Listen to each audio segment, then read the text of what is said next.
South Africa's economic reform story is no longer about intent, it's about delivery. This time last year, government committed over 1 trillion rand to public infrastructure investment, the largest allocation of its kind in South African history. The focus is on water, energy, freight logistics and ports, because these sectors form the bedrock of the economy and determine where the goods move, industries operate and investment flows. For investors, 3 anchors matter most: sustained monetary discipline, fiscal consolidation and reforms implementation. This is no ordinary Wednesday. It's our in-depth look at what's driving markets, shaping the economy and changing the game. Welcome, I'm Jeremy Maggs, and in this episode we're going to look at how far South Africa is on its reform journey. Now, the sentiment at Investec's second SA Economic Reforms Conference was cautiously optimistic, with key stakeholders from government, business and civil society acknowledging infrastructure decline and saying it has been arrested and a degree of stabilization achieved. But the far harder phase, execution at scale, now begins, and the country's reform ride is made bumpier by an increasingly uncertain global environment. Rising geopolitical tensions, particularly between the United States and Iran, are raising the risk of renewed inflation. Now, that matters for South Africa because it directly affects capital flows, interest rates, and the cost of funding infrastructure. So, to discuss what progress has been made, where the bottlenecks remain, and what it's going to take to unlock large-scale private investment, I'm joined by Rudi Dicks, head of the Project Management Office in the Presidency. Also, Martin Meyer, head of Energy and Infrastructure Finance at Investec, and Ayan Ghosh, head of Cross-Asset Investment Strategy at Investec. So, Ayan, I'm going to start with you. And are we seeing, in your opinion, a genuine shift in investor sentiment towards South Africa? Or do you think this is still cautious optimism given this very volatile and tricky global backdrop? Thanks, Jeremy, for inviting me to the conversation. As you mentioned, I think this is very much cautious optimism at this point. What is very interesting to us is when you look at the foreign equity ownership for South Africa, that's increased to 32.7% in February 2026. That's pre the start of the war, from 26.6% in January 2025. That reflects more than a 20% increase and possibly the best uplift in the past decade in terms of foreign investor interest in SA.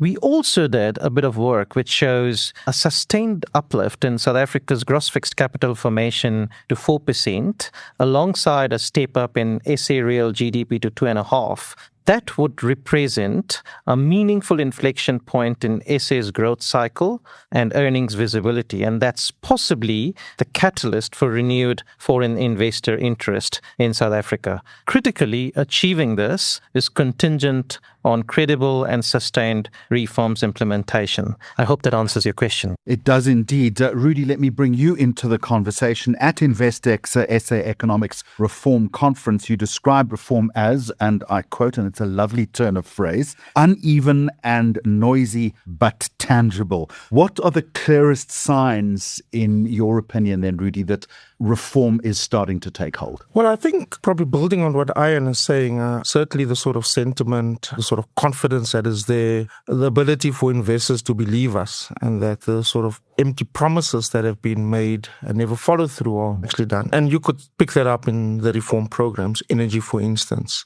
A lot of work that has been done to unlock, firstly, ending load shedding, secondly, creating a competitive market and setting the rules for that competitive market.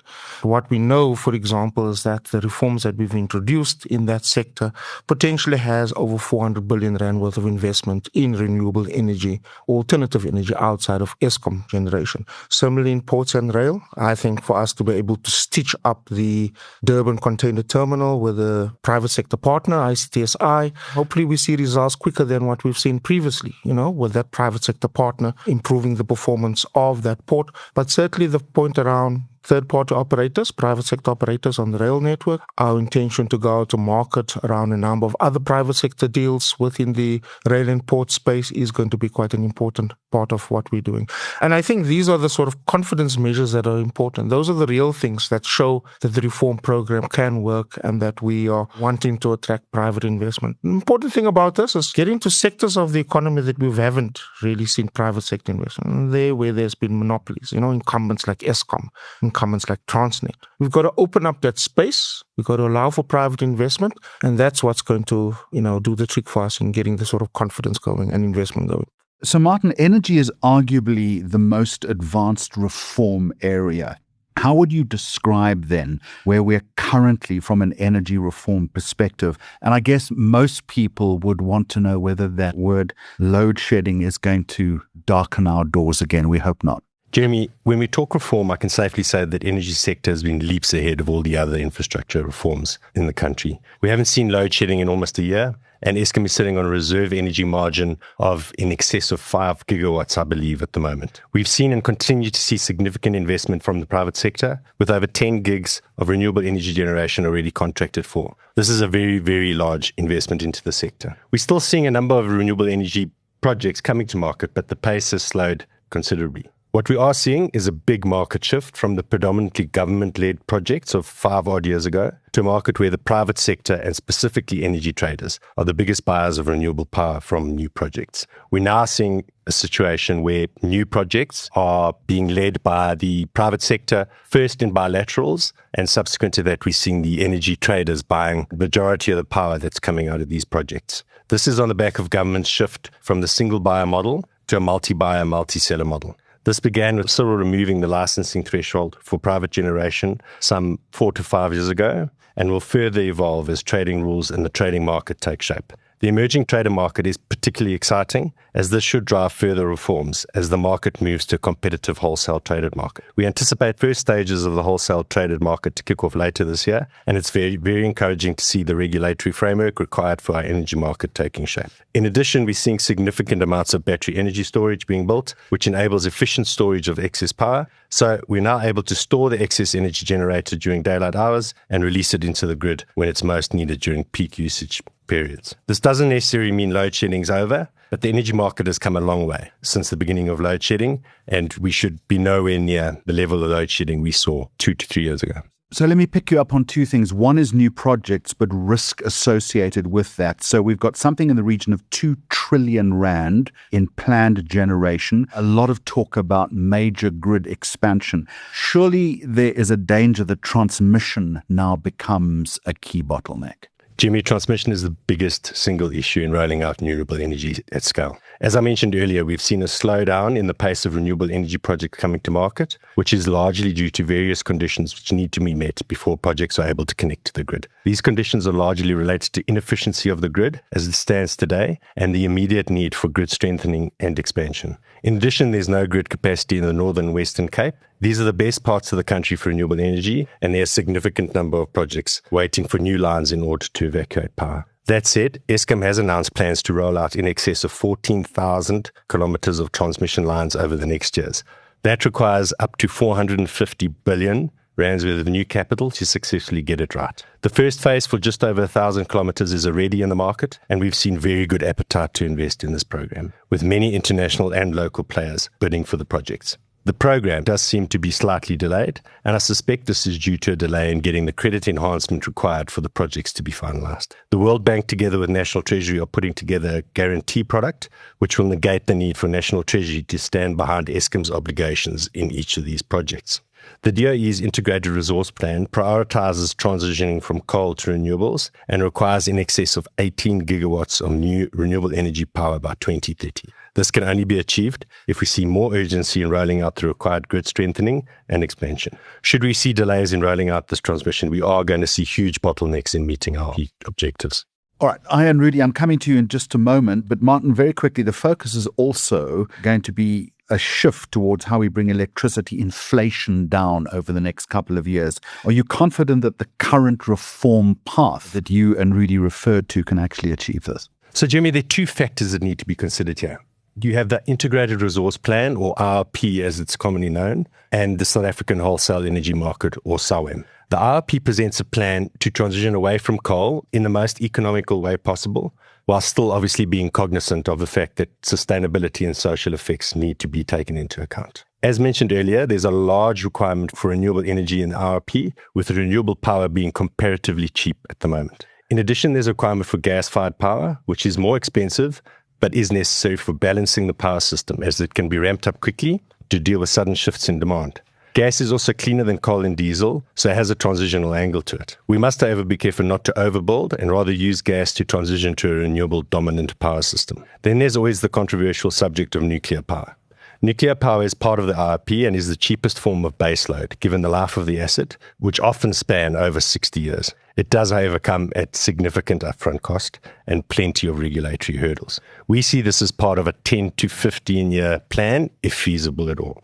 But more importantly, and linking it to the new build of cost-effective power, is SAWEM.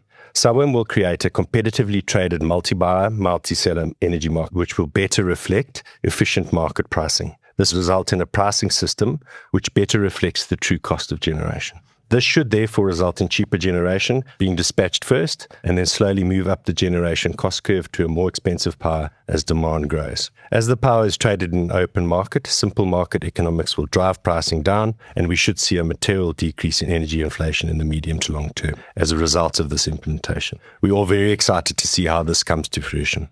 So, Ayan, let's talk a little bit about consequence if we can. If South Africa's energy supply is reliable and pricing for industrial users comes down, obviously our mining sector would be well positioned to take advantage of increasing demand, I guess, for critical minerals. Could you explain the significance of this opportunity to me? Thanks, Jeremy. And as Martin mentioned, I think energy reforms in South Africa is no longer about ensuring the security of supply. It is increasingly central to anchoring the next phase of industrialization. South Africa has some of the world's largest reserves of critical minerals, as we know, and it's tied to energy transition, including PGMs, manganese, vanadium, chrome, titanium, and rare earths.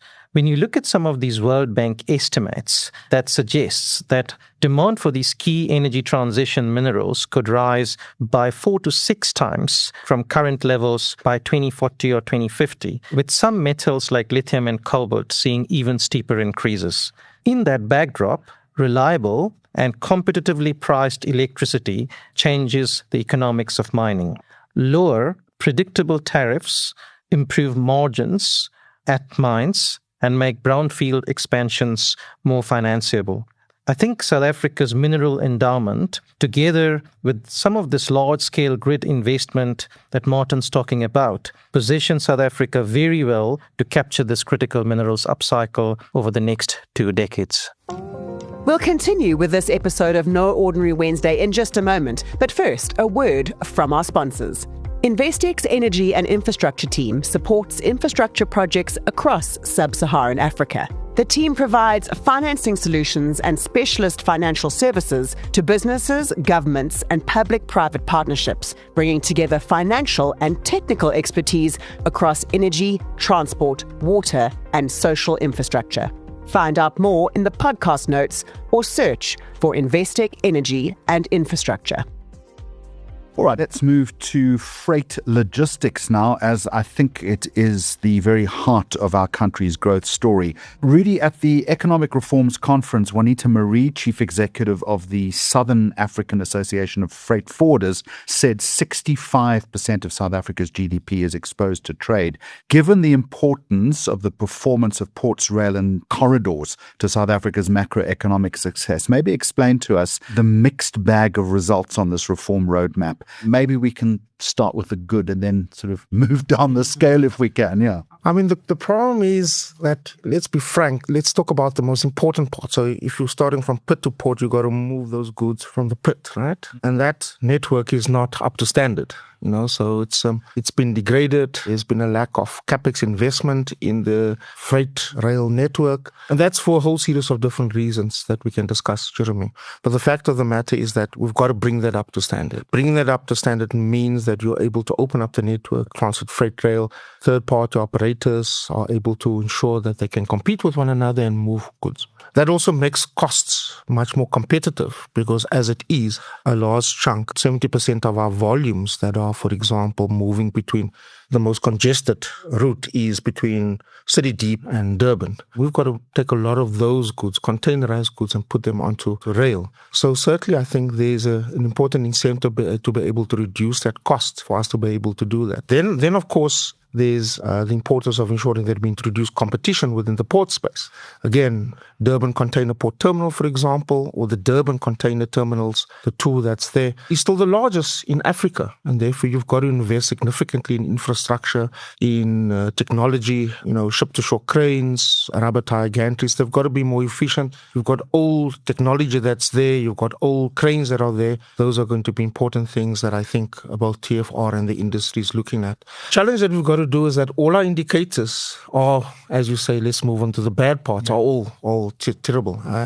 Where do we raise the money from to be able to ensure that we can invest in both rail and ports? And that's where the private sector comes in. That's why we've got to think very differently. Traditionally, what we would have done was go out to the market, borrow money. Martin and Ayan would convince the debt component of the firms and buy up the bonds. We've got to think about how we do this very differently, where private sector operators, where we potentially can concession it, think about how they can operate and run a more efficient port or rail corridor, for instance. And that's the important part of how I think the reform has to unlock. And we're moving in that direction. We issued, for example, a request for information during the course of last year on 3 key corridors: the manganese, iron ore, the NATCOR, and then, of course, the coal corridor. And there's been a significant amount of interest from both local and international operators in that space. And certainly what we've got to do is take the next logical step and actually go to market. Pretty much the same thing that you've done for energy. This is all the same stuff that you've got to do. And I think that's going to be an important part for us to be able to do. Geographically, we're the worst possible place, right? But now, given the sort of geopolitics, depends on what happens, there are many ships that would have to pass our shore. We've got to find a mechanism of making a genuine regional hub in South Africa, and that potential is there. And for us to be able to, secure some of that shipping routes that come past our shore but never dock here, So encouraging, Ayan, but not all good news. So Rudi, back to you. National government or central government, what is it doing to hasten the speed of reform and maybe make up for South Africa being a bit of a laggard on the continent for port and rail concessions? Are you moving at a swift enough pace, do you think? I suppose that many in the private sector would critique us for not moving fast enough. But to be frank, I think there are complexities in some of these deals. We've not done them ever before, and I think we've got to get them right. They're quite also highly competitive. There are many interested parties in wanting to do this. Let me just give you one example.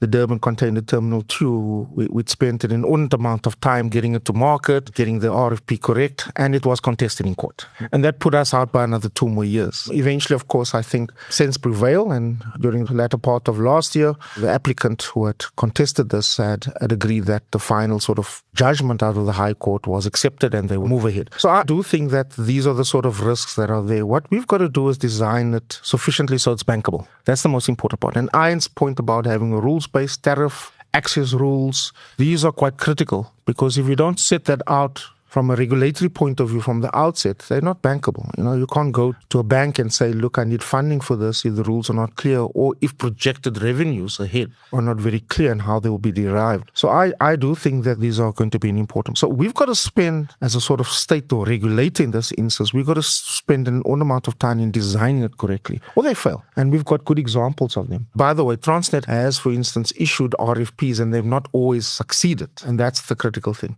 We've also got to think through how we deal with this in a different way. There is this view that perhaps we should go for the sort of Durban Container Terminal kind of PSPs, because the design of PSPs is quite an important part, Jeremy. You could design it where you sell off an equity stake, which is what we've done at Durban Container Terminal 2. I don't think that's the efficient way of trying to get into a partnership. In a view, I think that much of what we think of in OV is concession it. Give a long-term concession. Let the operator decide on how best they will run, whether it's a rail corridor, whether it's a port. Let them decide on that, because I think that in itself is a better and more efficient way. And there are ways that you can recover, of course, concessioning fees upfront, returning the asset to a better state than what it was before.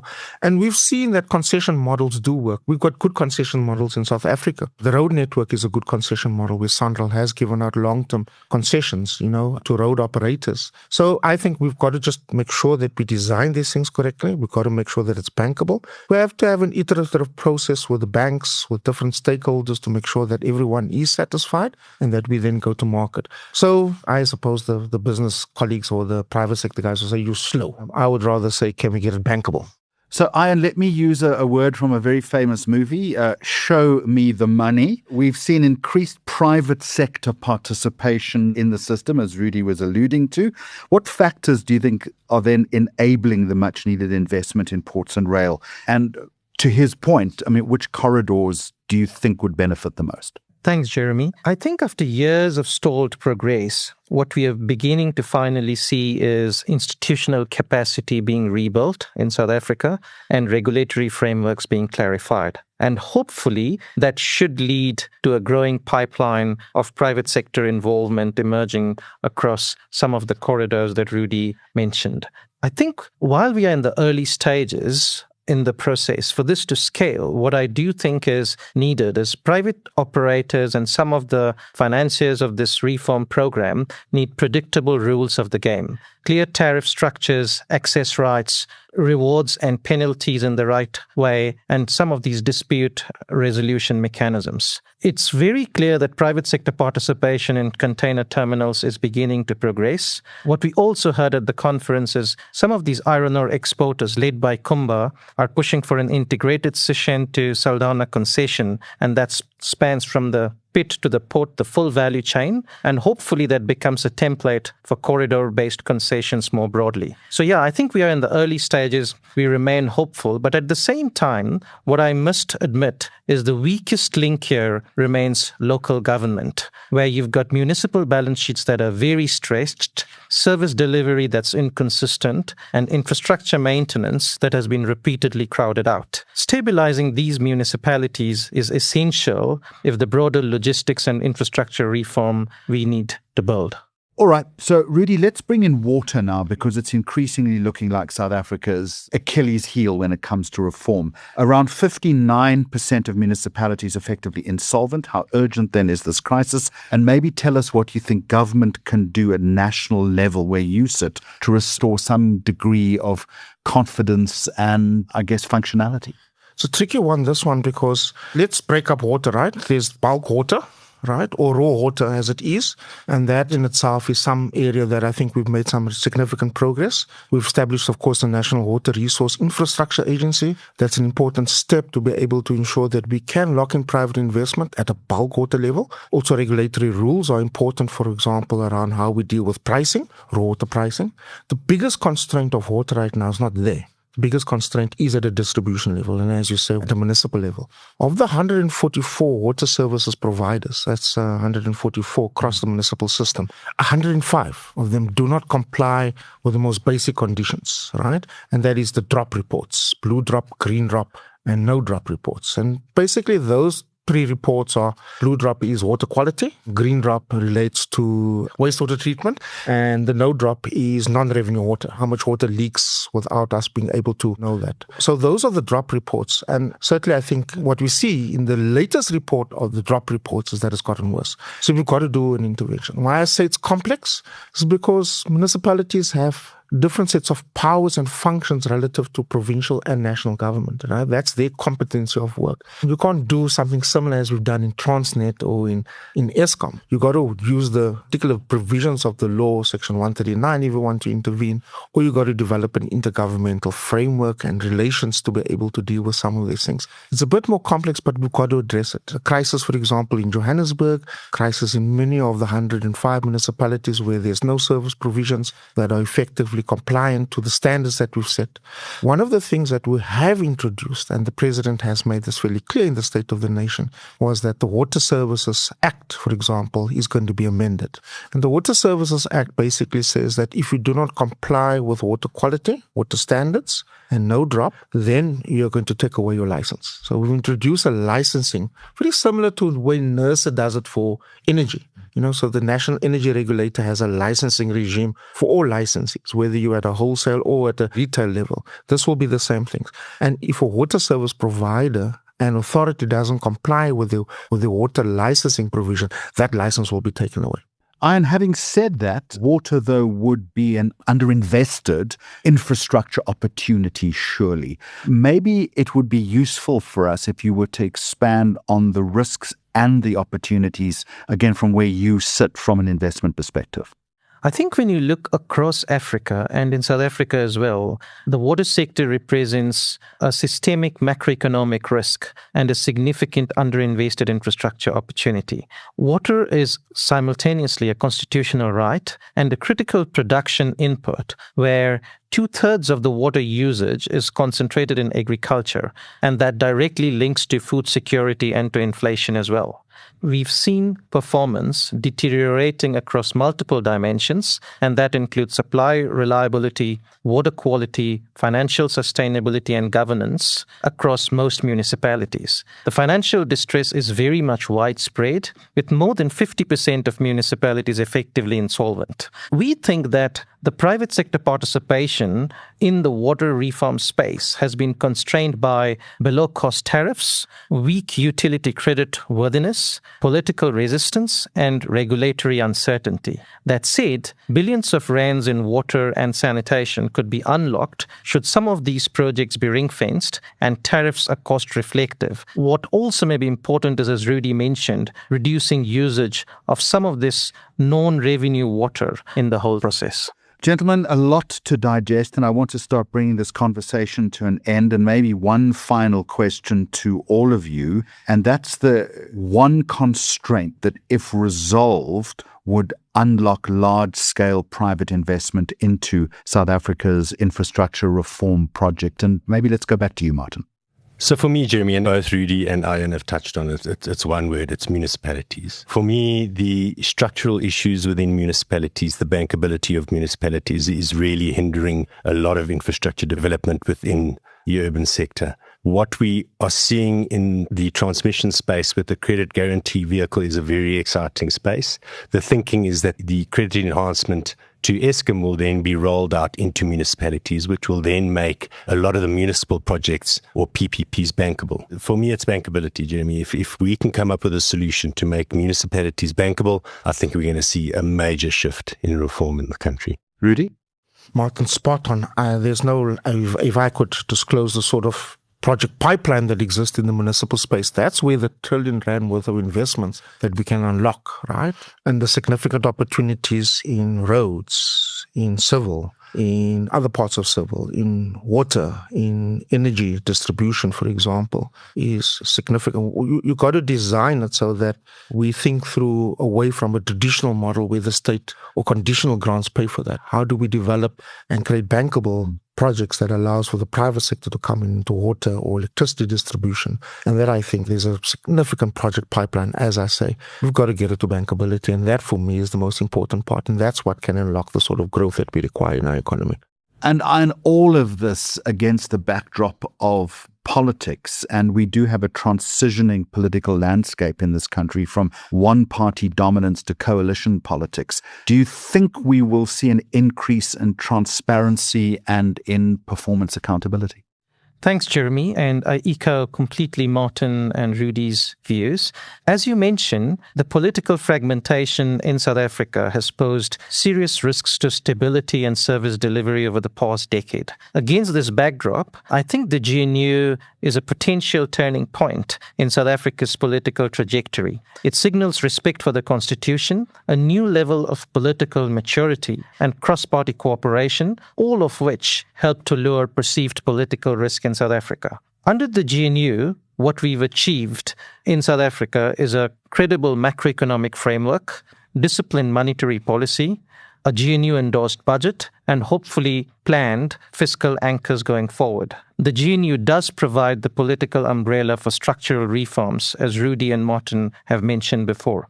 What is increasingly clear is, looking forward, the South Africa's reform agenda is biased towards reorienting the economy towards gross fixed capital formation and prioritizing productive investment over consumption. Ultimately, and we continue to hope, this will uplift South Africa's GDP growth to 3% over the next 5 to 10 years. while the reform journey is far from complete, this does give us a sense of direction and critically a sense that investors are starting to notice and hopefully foreign investors reprice South Africa accordingly in the next 5 years. And that is where we are going to leave it. It brings this episode of No Ordinary Wednesday to a close. To Martin, Rudi, Ayan, thank you very much indeed for joining me. Remember, a new episode of this series drops every fortnight. To ensure you don't miss out, search for Investec Focus Radio SA wherever you get your podcasts and hit the follow button. Until next time, goodbye from me, Jeremy Maggs, and the entire Focus Radio team. The views expressed are those of the contributors at the time of publication and do not necessarily represent the views of the firm and should not be taken as advice or recommendations. Investec Limited and subsidiaries, authorized financial service providers, registered credit providers, and long-term insurer.